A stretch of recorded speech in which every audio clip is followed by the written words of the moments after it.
think both on an intellectual honesty that we as Chabadniks, we tell people, oh, study Tanya, study this, it's the greatest sefer on earth, and they tell you, what about Nefesh HaChaim, or what about this sefer? I think that we need to appreciate, to know what it says in those other svarim. Welcome everyone to the podcast HalachaU. The purpose of this podcast is to bridge the gap between Rabbanim and Mashpim and the Anash community. I am doing this with my friend Rebbe Bassman, who is the Menahel of several Halacha and Chassidus projects. Thank you, Levi. Baruch Hashem, is a schus that I have the exposure to many prestigious Rabbonim and Mashpim who are often not given a proper platform.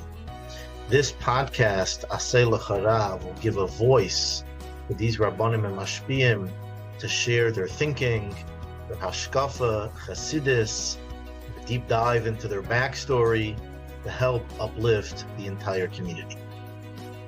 Please consider subscribing, liking, commenting, and sharing, because that helps the algorithm bring it to more people, which changes lives and brings Mashiach. I'm going to give a brief introduction to R Markel. Mikta Shvochi Befonov. Full disclosure, he is my chavrusa, a good friend of mine, and my brother-in-law. But I will try to be fair in my questioning. So R Markel is the founder of the Neirot Foundation. Rabbi Dovid Markel has authored hundreds of articles on Chassidus and Jewish thought, culling from different streams of Chassidus. Rabbi Markel offers a perspective as fresh as it is refreshing. I think an orange juice company might steal that line. It's a good one. Among his many accomplishments, he has authored JLI courses, researched extensive doctoral studies in Jewish philosophy at Bar Ilan University, and taught in yeshivas from Yerushalayim and Tzfas to Toronto and Pittsburgh. He currently lives with his wife and children in Pittsburgh, Pennsylvania. He serves as the mashpia in the new Zal, which we look forward to hearing from him about in Pittsburgh as well. He is available for workshops, lectures, and Shabbatons.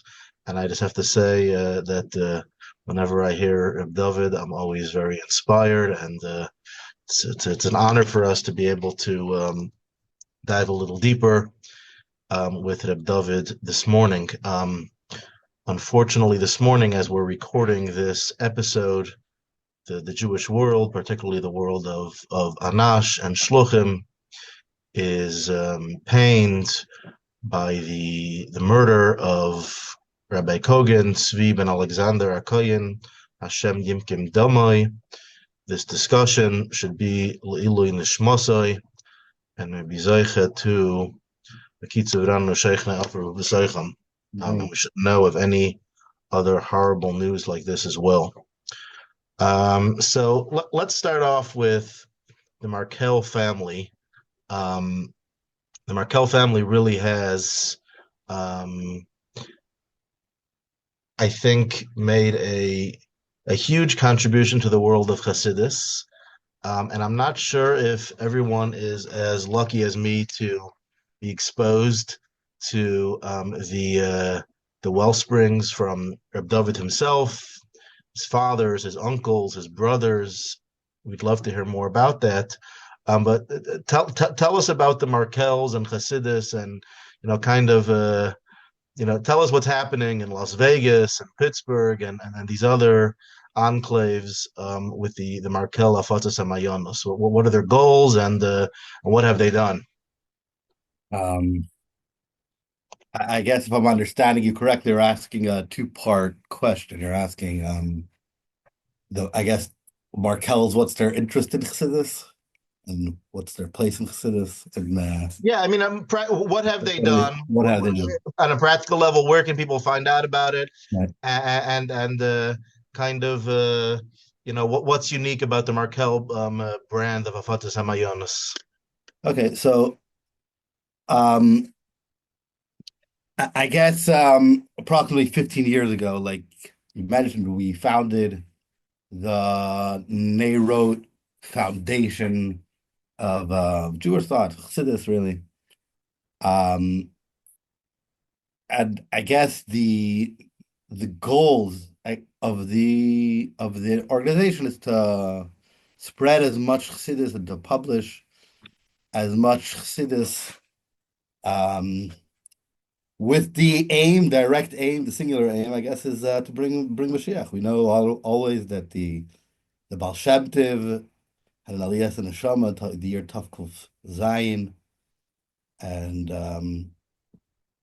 Mashiach, Yas Mashiach, Emoseka Osimar, when is Mashiach going to come? And the singular answer was Kashia Futsu Mani Saka Chutza, that the spreading of Chassidus that will herald, that will bring Mashiach.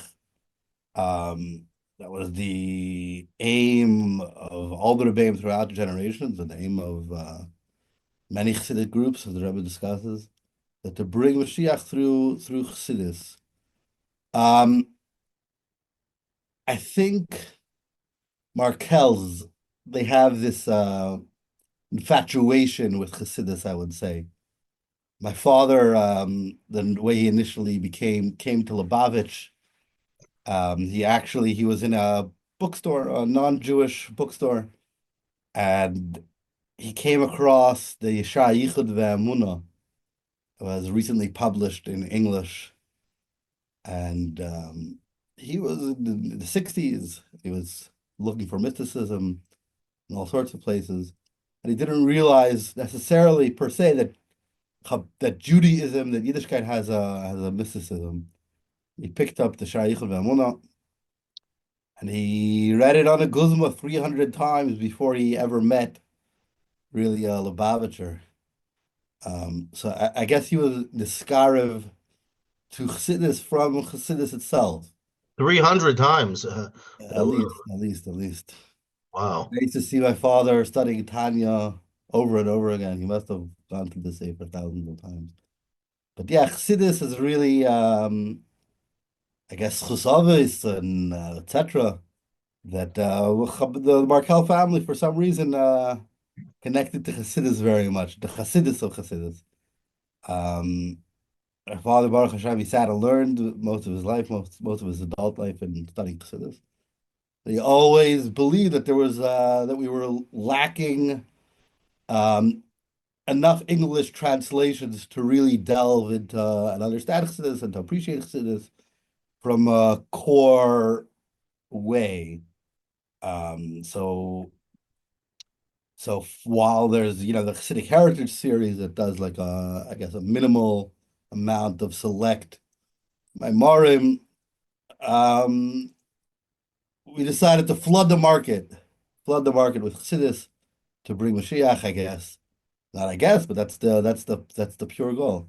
So it's a work of love and burden of passion. But my father and my brother and the Neirot Foundation, collectively we've printed approximately 50 works on Chassidus. So these are works that Chassidus and Kabbola is the truth. So we've translated Yosef Gigatia.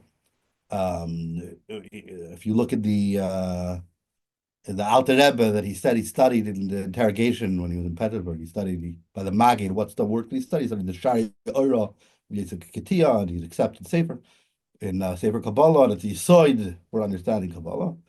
So that was a translation that they did of Shari Oira and Gidas Egez of Yosef Gigatia, other Kabbalah, Sifrei Kabbalah. But as well, also the Svarim of the mittiler Rebbe, the Shara Yichud, the Pesach HaShara Yimei Bina, even the Chavetz Chaim, we translated the Chavetz Chaim on Geula, Samach Vav, parts of Samach Vav, but primarily the past 5 years or so, we've been mostly focused on really actually translating the Rebbe's Chassidus. So we've started Tavshin Yud Aleph, the Rebbe's first Maimer.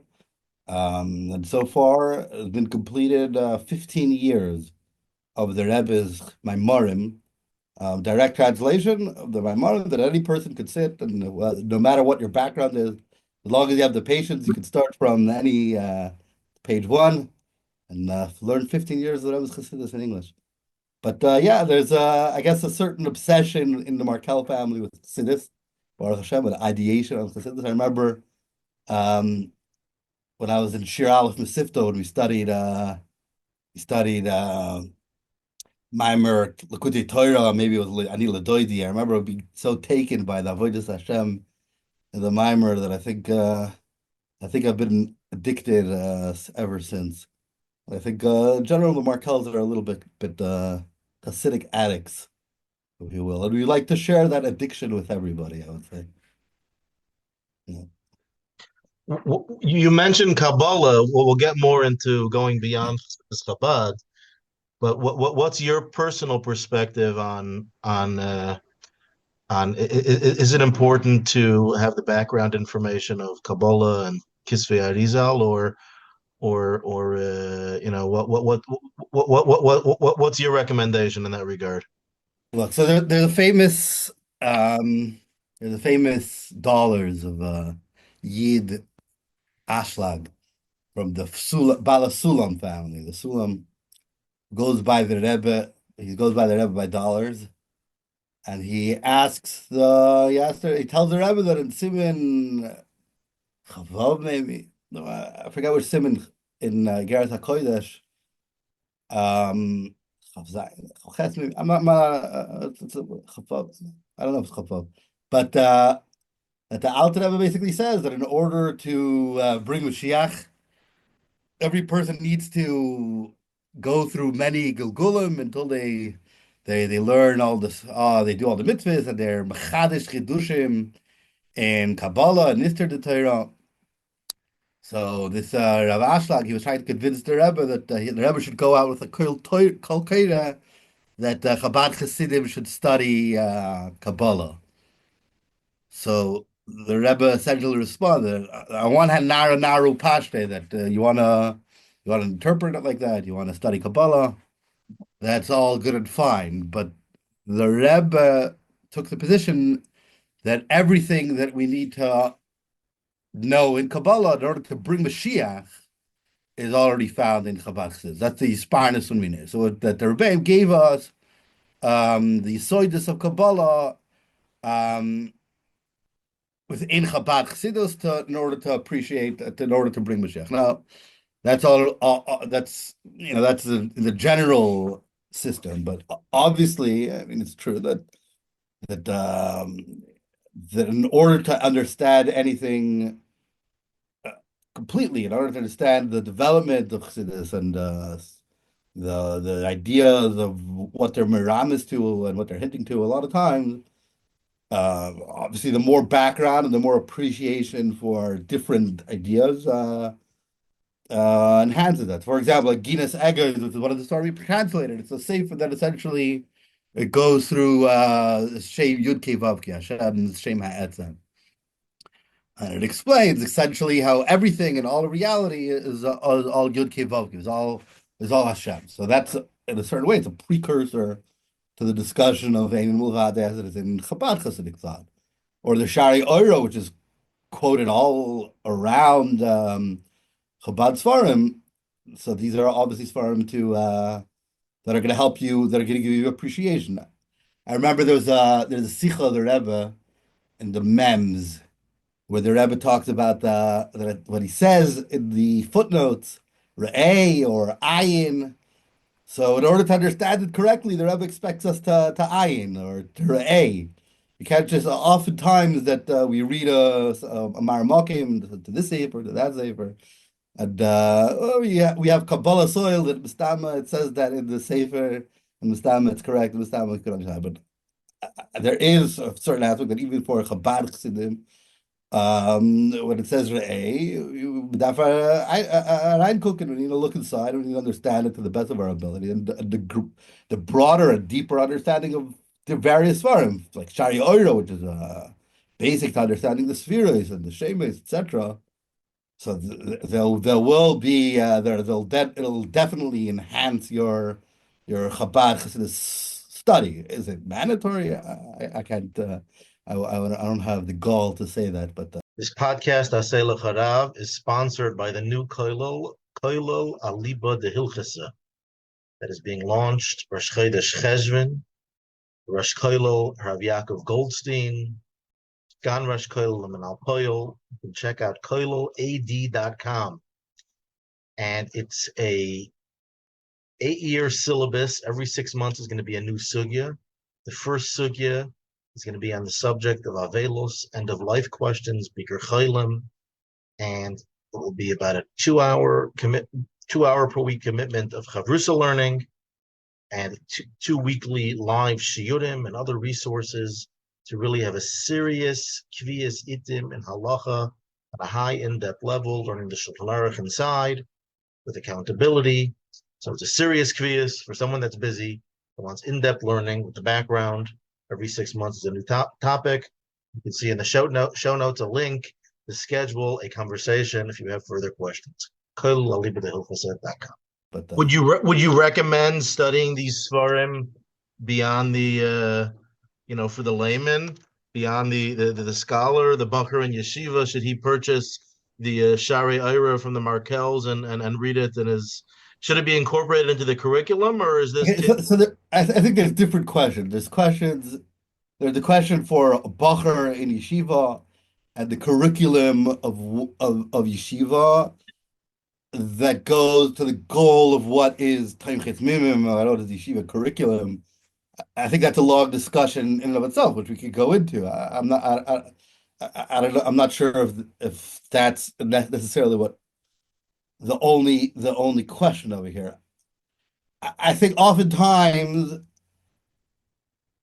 as individuals, a lot of Lubavitchers, they look back to their time in yeshiva that, when I was a yeshiva bacher, I studied yeshiva, then I really studied Chassidus, I studied Erez and Shiurim.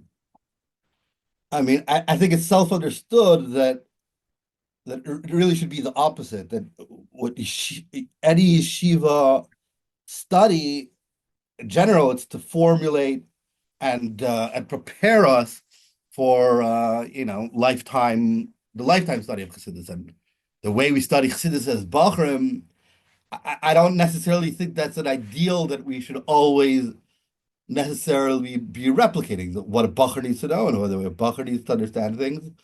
And it goes to the place where a Bacher is in life. You're getting the same thing in Nigla, the same thing in Halacha. A person can't say, the Halachics, the way I study Halacha in Yeshiva. Now, obviously, the way you study when you're older should be deeper. So in that lifetime study, I think that every person, the Rebbe once said that he wants to print 613 Sifrei Chassidus, of Chabad Chassidus, like that. Nobody can have an excuse not to learn. There's a sefer that talks to everybody, which means I think when we're in yeshiva, there's the general core curriculum that, for whatever reason, and we can discuss it. That this is what yeshivas have decided for 30 days of these are svarim to learn. But I think as we get older, I think really part of learning Chassidus in a truthful, honest, deep way, mature way, means a person. It's a chelik of Avodas Hashem, and in Avodas Hashem, I need to know myself, and I need to know how I could grow in Avodas Hashem, and I need to know, therefore, what exactly am I looking for? What do I need in Avodas Hashem? The answer for what one person needs to study is different than what another person needs to study. It's not a one size fits all that everybody should study every single book, but I definitely think that for somebody who wants a broader, deeper understanding, the same way somebody's going to study Shulchan Aruch, the Alter Shulchan Aruch, you're going to look at the Torah, you're going to look at Beis Yosef, you're going to look at the Gemaras, in order to understand the sugyas in the gruntige, in a nigladige way. So I think in that context of learning Chassidus, learning Chassidus in a similar way to Nigla, it behooves us to try and really get to the depth of ideas as clear. And that's I think a vast array of svarim. It's not only the specific svarim that we have printed or haven't printed, but I think in general we need to study Chassidus broader and deeper in a way that really talks to us and helps us grow as individuals, etc. I don't know if that answered the question completely, but I think it spoke to the topic. Yeah. So what originally attracted you to academia, and why did you decide to leave? So to academia. What attracted me to academia, and why did I decide to leave? Whew. I think in general when a person discusses their own history, there's a lot of layers of narrative, which means that it's not always true that the story that we say and we repeat is the only facet and the only reality so I think a preface is that I don't know if it's the complete true story. There's the story how I see my story today. But obviously there's layers to every story. I guess it's a twofold or maybe threefold thing idea really. What attracted me in my study in academia and why I left. I guess even as a bacher, I had I guess a theme in my Chassidus my study as a general. They were a little bit out of the box or out of the perimeter of Chabad. Only studying Chabad Seforim and perhaps the way I understood Chabad Seforim. I remember, when I was in Zal once, I guess it was Tufshin named Dalit, I believe, because I think it's Bassman is the same Bassman this year. So there's discussion in one of the Imam over there. Mem Dalit or Samach Dalit? Samach Dalit. So, but the Bassman that year was Samach Dalit. Oh, Mem Dalit. So Mem Dalit, I believe it's Mem Dalit. There's a discussion over there about Tzimtzum Shelifnei Atzimtzum Arishan. It's Tzumim Lifnei Atzimtzum Arishan. So that's it's not a common idea.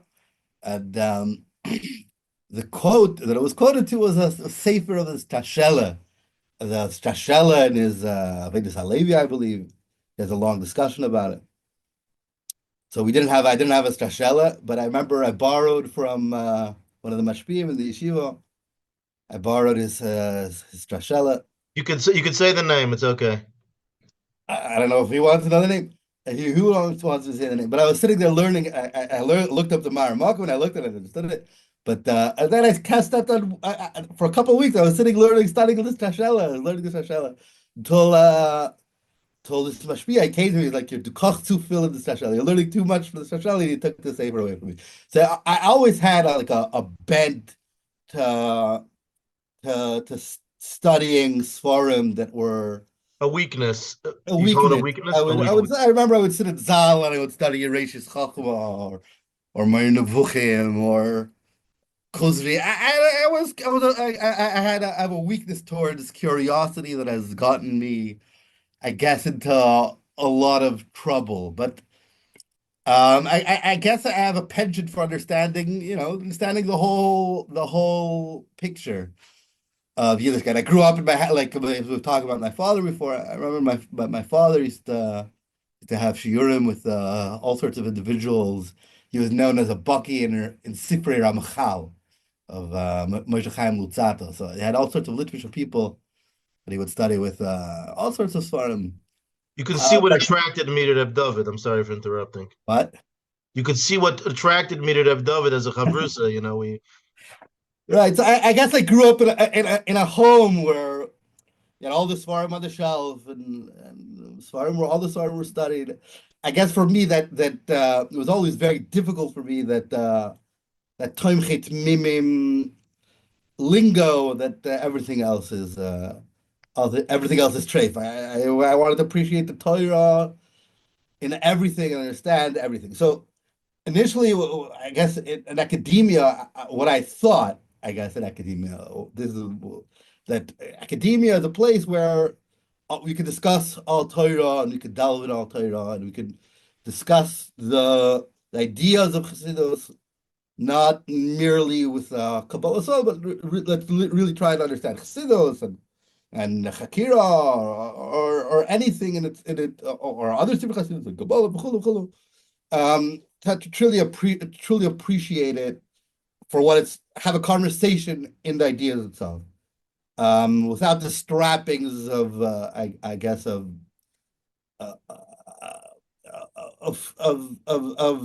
it's emes because the Rebbe says that.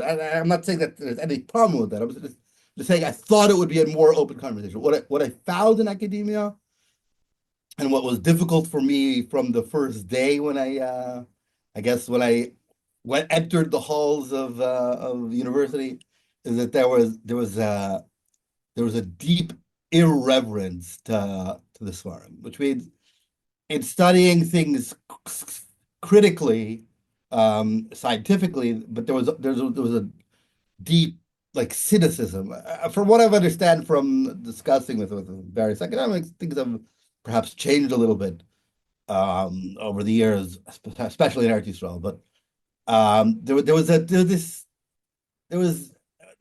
to talk about Schneerson or talk about the psychological issues of Rav Nachman of Breslov or whatever, etc., etc. That it was just it was a very difficult place. I think to speak of our holy Rebbes and from all the Kreisen and Chulu and Kabbalah. There was just I felt a lot of disrespect for it, so it was a very uncomfortable place for me. But what I felt is that it came to a certain point in my career that that I realized that I'm either going to stay in academia and become an academic, or stay a chassid. I felt that if it says misabik and manuvel misnavel gamkein, that if you engage in a certain type of conversation, your mind, the chushi hara, becomes like the chushi talmud. That becomes the language of your conversation, the language of your own mind. I guess I was wary a little bit of going into my own mind. So I guess my initial going into it was not only purely academia. It was obviously for shlichos. I had direction from my mashpiyim, from, for example, Rabbi Kiva Wagner, Oliver Shalom, Rosh Yeshiva in Toronto, my mashpiyah. He suggested, believed that it would be a good shlichus for me that to go in academia and study through various angles and be able to makarev a different audience to Chassidus that perhaps would not have, that wouldn't be open to Chassidus coming from more perhaps a dogmatic perspective. But I guess at a certain point, I felt that I couldn't do it. I'll leave it for Rabbim v'toivim many to I guess deal with academia, and I still think have an academic bent of that type of study of looking for ideas not only within one sefer and trying to develop a broader picture of Chassidus and the root of ideas of Chassidus, but outside, I guess, the halls of academia and writing in that format, I guess. The podcast HalachaU is sponsored by Kollel, the Lomdei Dach. Revolutionize your limud Chassidus with Misgeres, the study Chassidus based on sugyas. Kollel, the Lomdei Dach, is starting its 5th sugya on the sugya of Hod B'Sholem, and we'll be spending a number of months on that sugya, learning the sugya with Rabbi Farkash and the Rosh Kollel, Rabbi Yosef Klein, dissecting the sugya and its background, the haskalah and the avoida, piece by piece, to learn and chazer and discuss and farbrang about the topic, avoida shiurim, practical oisiya shiurim, and you will walk away with a completely new appreciation for Chassidus. Try out this Kollel.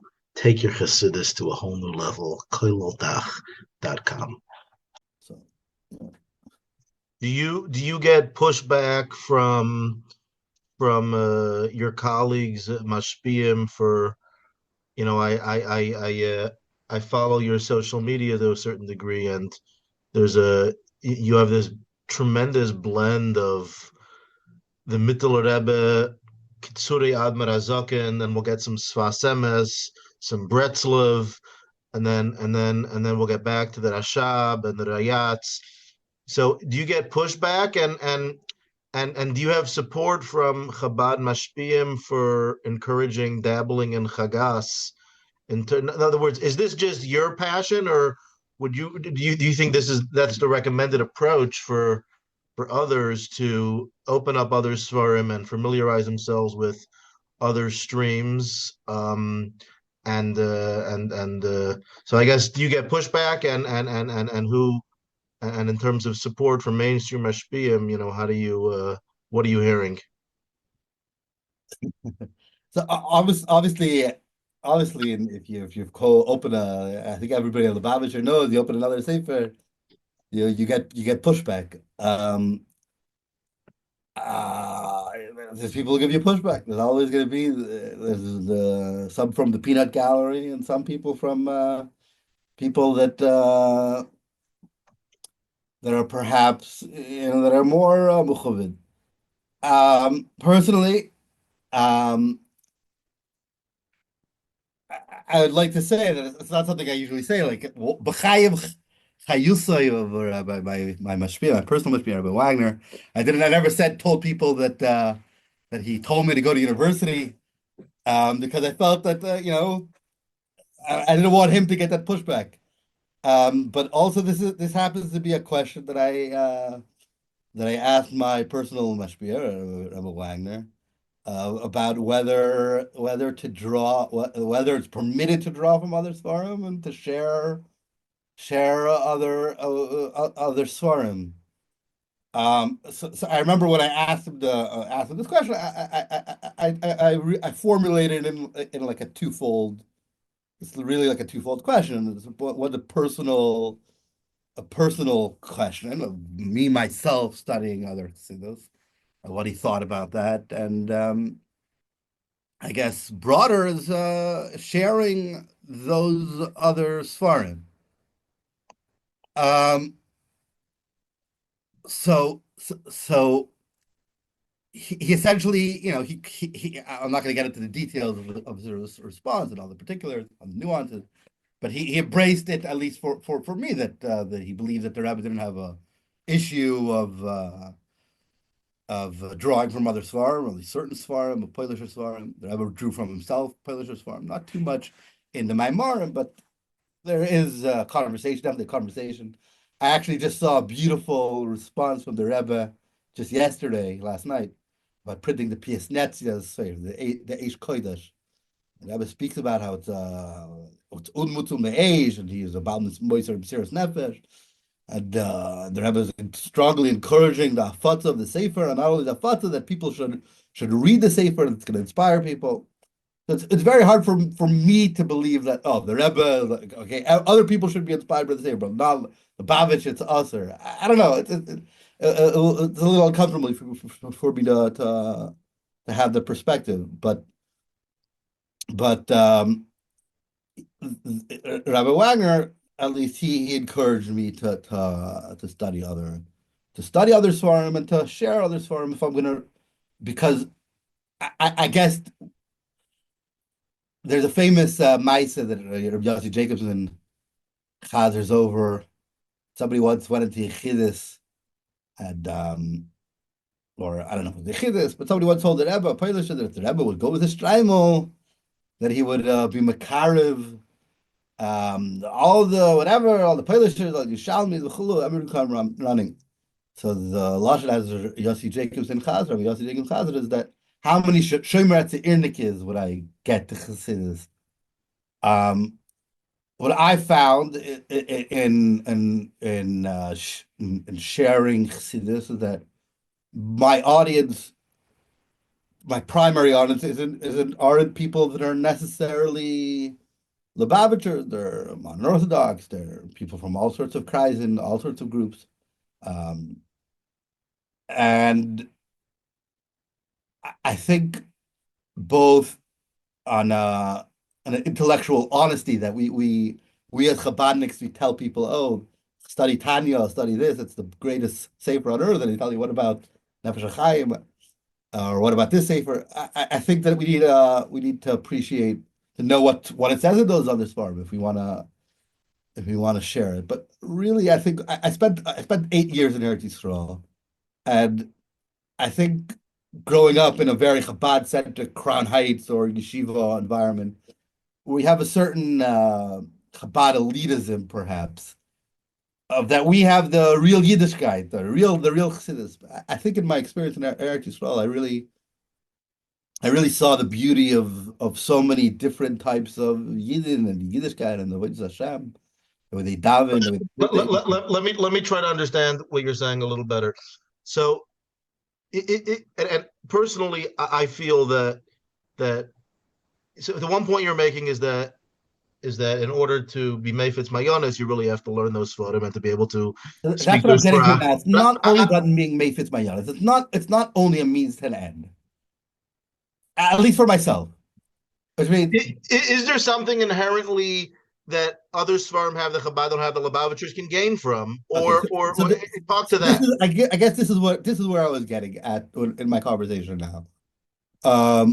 I saw so many beautiful Yidden, and I believe that there's so many Yidden that are Ovdei Hashem, that are serving the Eibishter, and I saw that there's real Yiddishkeit and a real depth, and I wanted to really appreciate from whence does that depth spring. So I started perhaps I think perhaps what got me into these Seforim was a lot of the Seforim was, for example, I started studying Menahel and Vitebsk or the Baal Shem Tov and the Maggid and the Morei Naim in order to really or the Maimar Makzarim to perhaps a more academic bent, an intellectual bent, try and understand the roots of what Chassidus are in a deep way and the development of Chassidus. That's perhaps why I went into it initially. But I think what got me to stay, and there's a different point, is that there's a huge. I gained a lot from them. These Seforim, they taught me so much. I think. It's a little. I don't know if it's right to say, but I think there's a lashon of like the Rebbe. Somebody asked the Rebbe, "Why do you need to study Tanya?" My grandfather didn't study Tanya, and so the Rebbe said, "Yeah, he also didn't read the newspaper. He also he was winning in his avodas Hashem. So if he was winning in his avodas Hashem, so Adarabba, I think." Perhaps what got me into these forums was curiosity, but I think a lot of the messages and the things of these forums, a lot of these forums, they really helped me in various parts of my journey in my life and challenges that I had. They addressed questions that I was struggling with.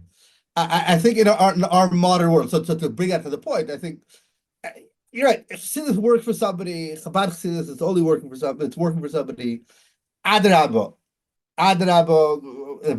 But we see so much today that we're bringing Chabad Chassidim and Chabad Mashpiyim, not in yeshivas, but in the mainstream speakers of Chabad Chassidus today. Even in Lubavitch, we're bringing from foreign sources. And when I mean foreign sources, we're bringing from psychology. We're connecting Chassidism with things that say in psychology. So to me, to say that you could open you could listen to psychologists and you could listen to so many things that are really outside the ballpark in order to make Chassidus more real and practical and really address our challenge. I think that it behooves us to first look in other Seforim that, perhaps they'll tell us things in different languages that perhaps they might speak to us more, and then that will maybe help us find those ideas within Chabad. I think a lot of things that talk to me in other Chassidus, and I don't think they aren't per se within Chabad Chassidus or within the Rebbe discussion, but there's a lot of things that that are in a different nuance or a different way that helps you assimilate the ideas or make them more practical. So, for example, just a small example, you mentioned Breslow. Um, I'm not going to say it's a problem with Chabad Chassidus, but I think it's a problem with a lot of, the way we incorporate Chabad Chassidus, that a lot of times when a person studies Chabad Chassidus, you're talking about Atik, you're talking about Arich, you're talking about Dargis, Atmos, and you could have this whole theosophy, this whole massive intellectual and complicated picture about Hashem, about the Eibishter.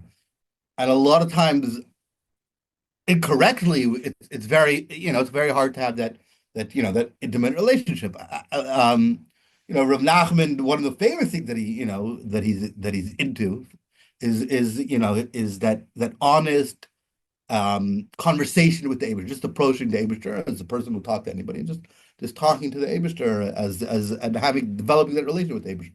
I find that in myself. That's one of the things that I've tried to incorporate in my life, and Avodas Hashem, and the things that I felt that it helps me in so many ways.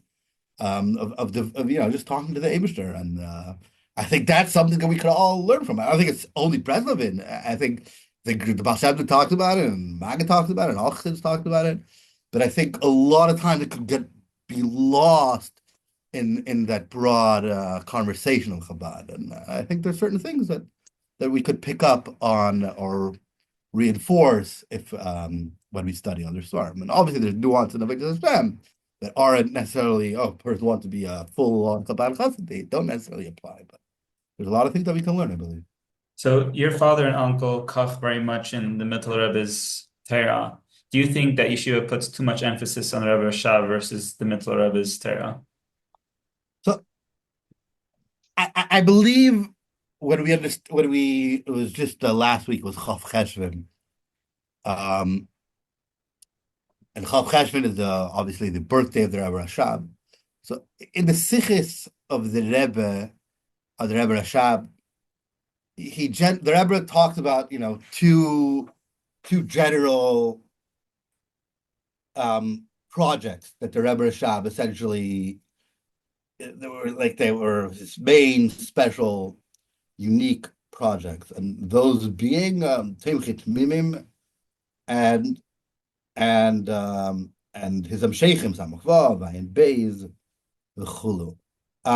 So on a superficial level, they're two projects, but I think on a systematic level, they're part and parcel of a single product, which means when we talk about the Rebbe Reshabs Maimorim and the development of the Maimorim, we see, and this is something the Friedrich Rebbe himself speaks about, like, for example, in the Rishimas about Ranat and other places, he speaks about how there was a progression in the Rebbe Reshabs Torah. So, the Zayin, the Yeshiva starts, and then you have Samach to Samach, and then you have Ranat, Samach Vav, and then Ayin Beis, and we see that there's a growth and a stylistically, how the Rebbe Reshabs develops a very clear, the Rambam of Chassidus to present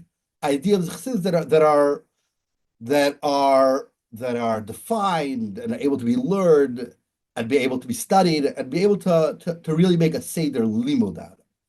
Which means to say that the Maimorim of the Rebbe Reshabs, the reason why the Maimorim of the Rebbe Reshabs are particularly studied in yeshivas is because they led themselves to be studied in yeshivas. They led themselves to Bachrim. They were initially sent to Bachrim, but the Bachrim of Timchit Mimim, the way if you read the description, the main people who listened to Maimorim were the Bachrim, and they were mainly said they were studied, and as the Tmimim themselves developed in Chassidus, so too the Maimorim developed.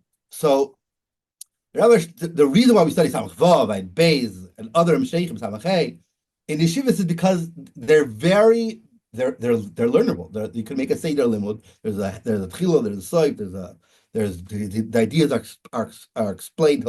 He explained things very much by Richo. So Bachur could sit and learn an idea and understand DAAS because he learned the Hemshech and Samachay, or understand what Dir B'Tachtonim is, or Malchus is, or Kabbola because he learned Samach Vav.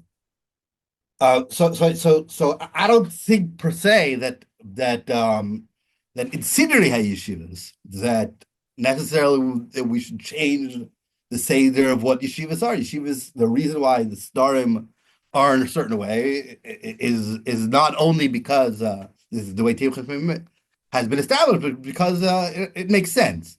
Now, the Markel, the Koch, the mittiler Rebbe, you would say, it really comes from the Rebbe himself. The Rebbe, in the famous Sicha, Tes Kislev, Toshin and Beis, which was the birthday and the Yom Stalkus of the mittiler Rebbe, that the Rebbe over there, he says an oft quoted, everybody knows the beginning line, the beginning of the sentence, that the Rebbe spoke about that in that Sicha.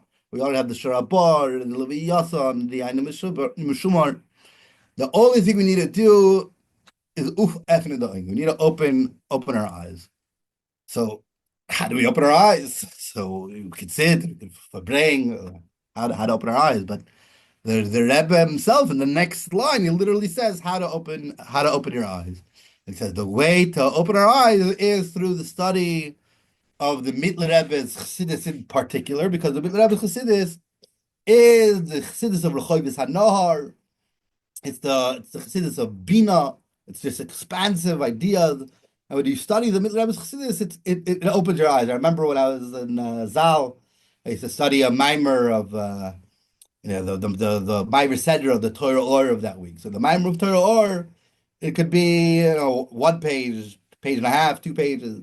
It could be literally the exact same mimer in Torah's Chaim, and the mimer is 50 pages. But it's the exact same mimer because the mittiler Rebbe, he brings his example that explains it so beautifully that you literally see it. It's said about the Chassidim of the mittiler Rebbe that the Rebbe once said brought in Seforim, that the Chassidim of the mittiler Rebbe, they didn't need Mashiach. Why didn't they need Mashiach? Because they already had Mashiach. Now, obviously, we need Mashiach papoil, but what does it mean? What does it mean that they didn't need Mashiach? They were living totally submerged within Chassidus. That became the reality of how they see the world. So the mittiler Rebbe Chassidus lends itself to that. The mittiler Rebbe said it himself. There's also other Maimorim of the mittiler Rebbe, which Markels have translated. My brother has put out a translation through the Neirot Foundation. We've put out a translation of Shayichud of the mittiler Rebbe into English. Shayichud is a sefer. It's called it's known as it's called Kudras Boininos.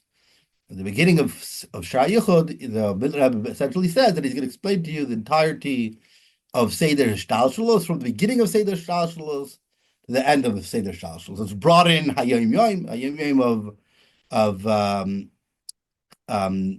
Tezvav Elul Adar Beis, that the mittiler Rebbe authored many Sfarim of Chassidus.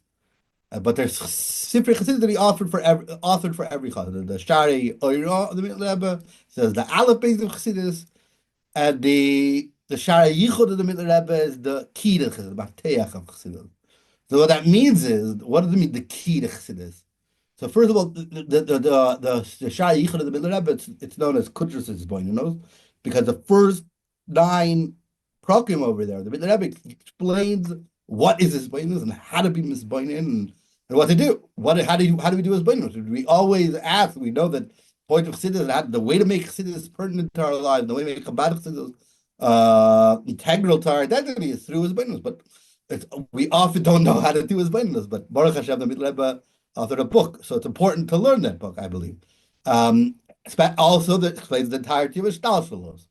It gives us the framework of the whole Halacha. So what often happens is when we learn Chassidus, we talk about Atik, we talk about Arich, we talk about Tzimtzum, but we don't have a framework of where these ideas come from, where do they fit in. So the mittiler Rebbe, he gives us like a skeleton key, he gives us a structure of the entirety of Ishtalshalos, and he explains us. And in the earlier generations, the Friedrich Rebbe says, brings from the Rebbe Marash, they actually didn't let you in to hear Chassidus, to hear my Marim, until a person knew the Shara Yichud.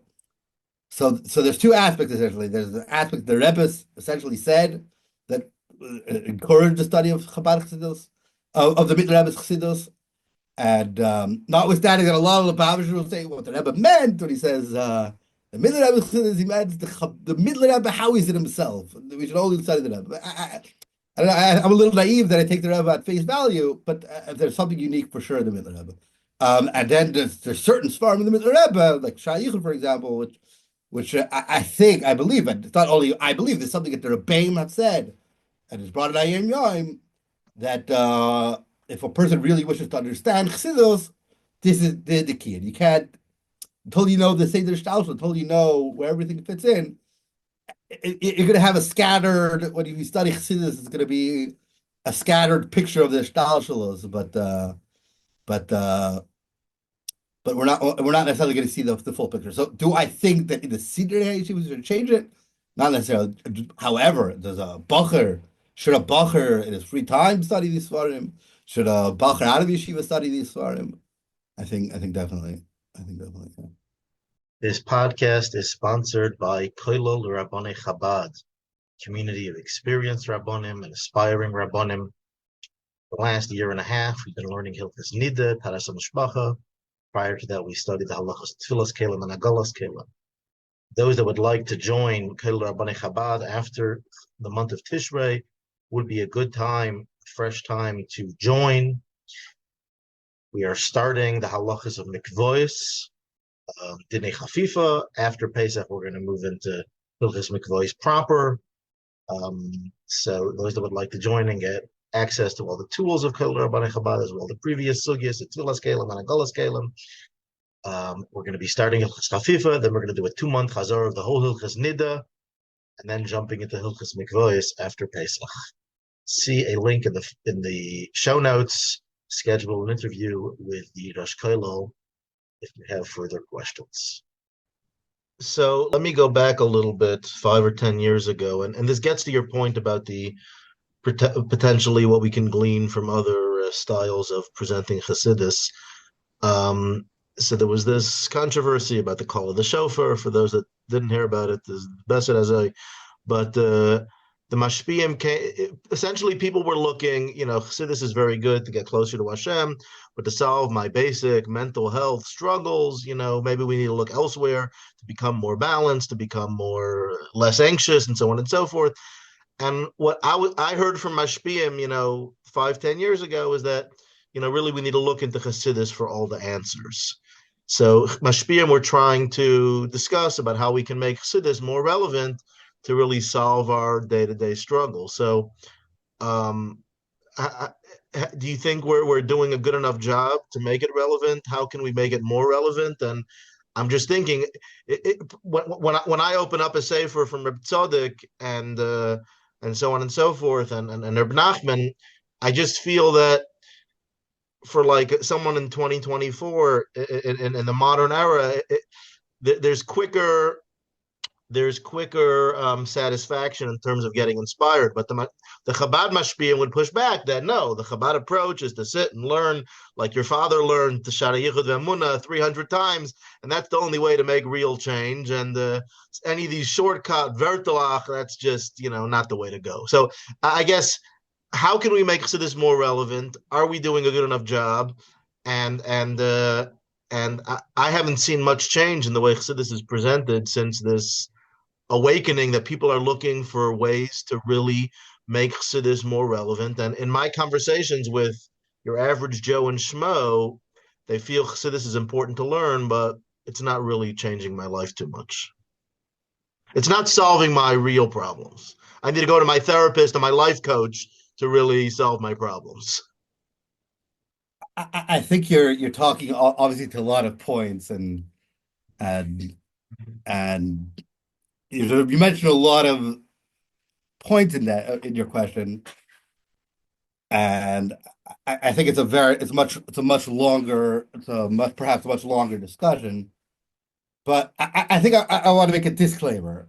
I think the premise is that there was a pushback against call of the shofar.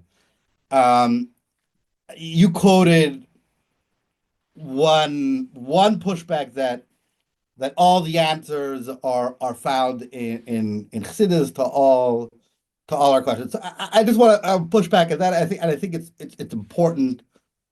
I think to note for ourselves and for listeners who might make this mistake.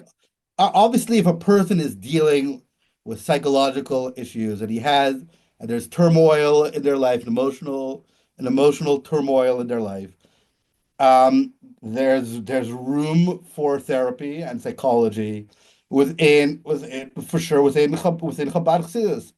Um, we see. I mean, there's a litany that could list all sorts of makoros from earlier generations, but we know that the Rebbe told various people to psychologists, to go to therapists. So it's so just I think that's just a disclaimer that that obviously psychology has its place.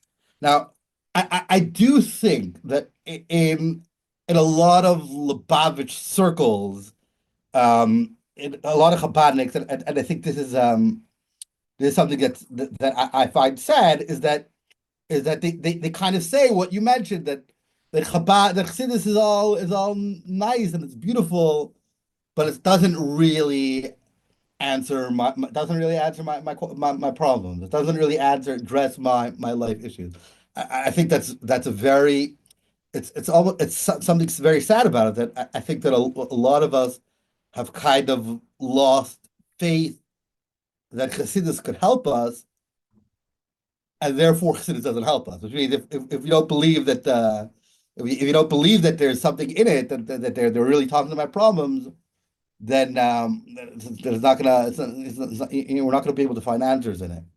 Um, I do think that um, there's a lot to be said about this.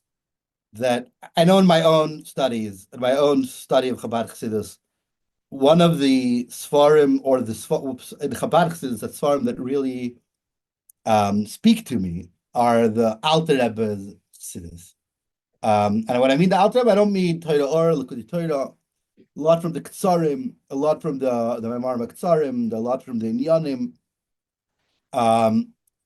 And I think part of the reason is that, or what I found in my own life, and what am I looking for in these forums, is that the Alter Rebbe says in the beginning of Tanya that in the Hafotzas Hamayonois that it's called all the answers to all the questions, and we should go to the Gedolo that they'll build up, they'll help us understand the answers, how the answers of Chassidus, how they answer our question. But I think a lot of, and I think this speaks perhaps a different issue, but and I'll get back to where I was going.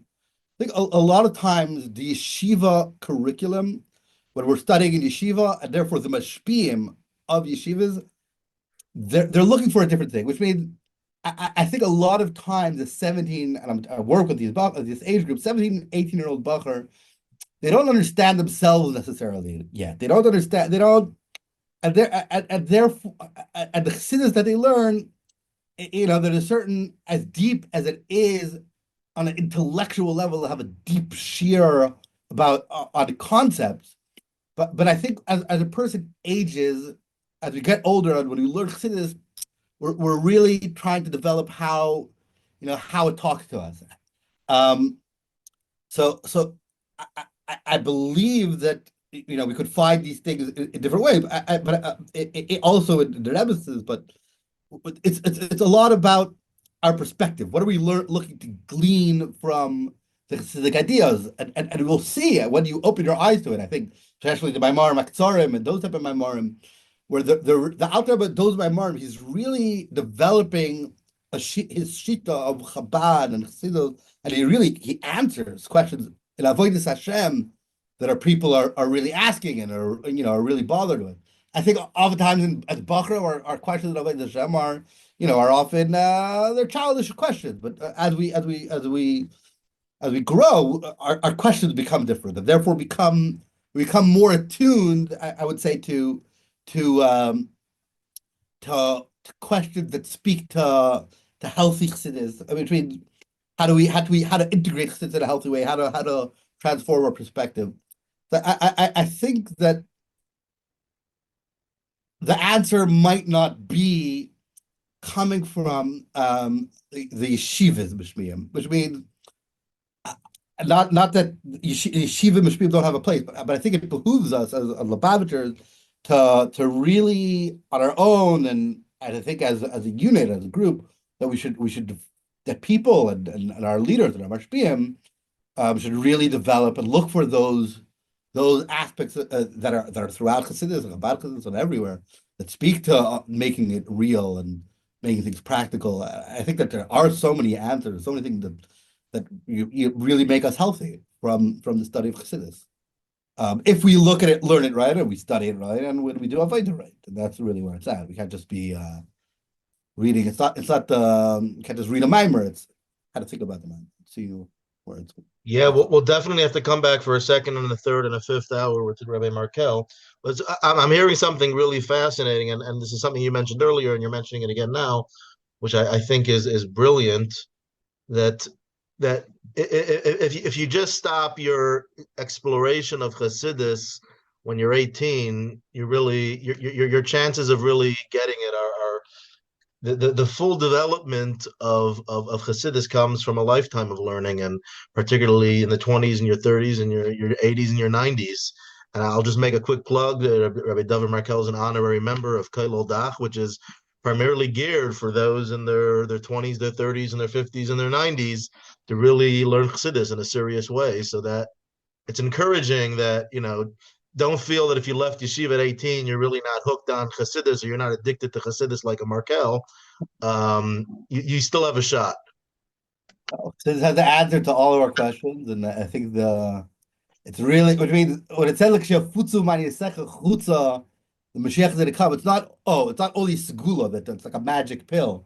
When the Rambam says Lo Ye'esek Kol Ha'olam Kuloi El Adasa Hashem Bilvad, that is Mashiach, which means to say that it's that consciousness itself, elevating our consciousness, transforming the way we think, and transforming our attitude. That's going to give birth to a healthy psychology and a healthy perspective, and transform the entirety of our reality. So I really think that the answer to everything is in Chassidus. Obviously, how to look and how to read and how to do avodas Hashem. Yeshua for questions and time spent. I hope that somebody can enjoy and gain something from it. We may end off. If there's one thing you want the Anash community to take away from this interview, what would that be? To not be scared to pick up a sefer that nobody's learning except for you. Take a sefer the Marash, take a sefer the Alter Rebbe, and fall in love with it. Just fall in love with the ideas there, and it'll really transform your life. I really believe that. People can find more by Rabbi Dovid Markel at dovidmarkel@gmail.com. We'll put a link in the show notes.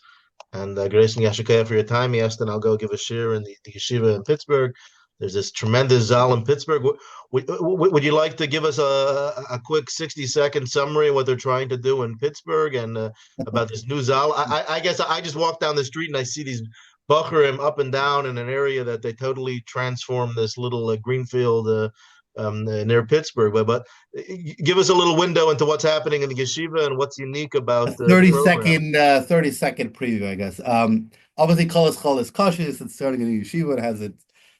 It has its challenges, but our goal is for mainstream bachurim who are developing, and they want to develop at their own pace, at their own level, and really help bachurim find their place in Torah and find their place in Chassidus and find their place in Yiddishkeit at their own speed. So I guess I don't know if contrary to Kabbola, but rather than telling a bacher, buy into our system, I guess I guess the perspective that every bacher is already a diamond, is already amazing, and we just need to actualize and help them find in love with the thing that they really connect to in Chassidus and in Torah. Who are the founders of the yeshiva? Who's done Hola? You can So give us it's like Rabbi a practical. Chani Friedman and is the dreamer behind it. I remember speaking to him already 7 years ago about building such a yeshiva. Rabbi Lerner is the Menahel. He teaches Nigla. And myself, Rabbi Friedman, and Rabbi Gazinski, Moshe Aaron Gazinski are the mashpiyim, and we teach. We're growing. Hopefully, How many Bachrim this year? it's the first year, so we have 22 this year. Each bacher unique. Everybody growing at their level in their unique way, but as Hashem should be Chayil El Chayil. I think the paradigm shift is I'm not saying that other yeshivas don't have it, but instead of saying that you buy the system, we're trying to really help each bacher grow and see each bacher for who they are and the value for who they are and help them. What's one practical example of how you do that? Well, one thing we do is we have, I think this is unique in our yeshiva, we have our afternoon seder is a little bit different. We have electives.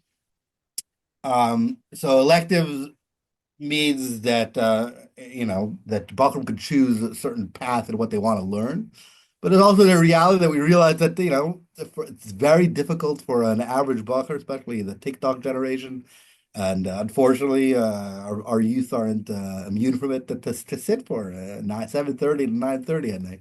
So for one of our electives, we let Bachram go on Mitzvah more often. We let Bachram do hands-on Mitzvah, work with shluchim and different projects that the shluchim in the area are doing, developing project for shluchim. So I think a lot of Bachram that they don't have that necessarily attention span. It can help them get their energy out so that they can learn other times. Or part of the elective help them, discover something in Torah that discuss. So, some Bachram are learning Halacha, some Bachram are learning in Navi and Dach because they want to, help their language and help their Jewish history.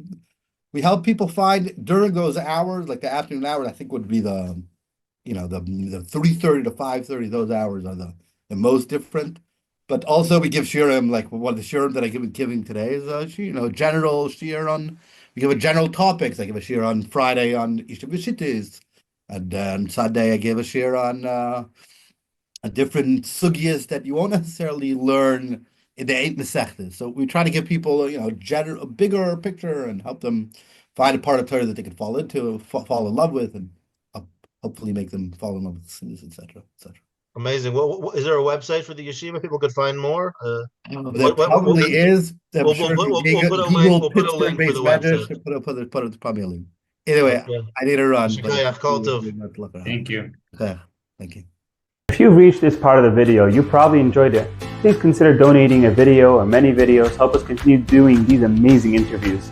Or you may do it in honor of someone, in memory of someone. It's all good.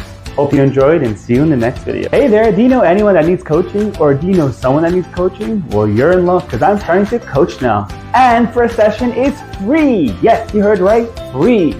You can get a taste of my style by my first few videos. It's pretty good. You can reach out to me at LeviSocialHome.com, which is also found in the description.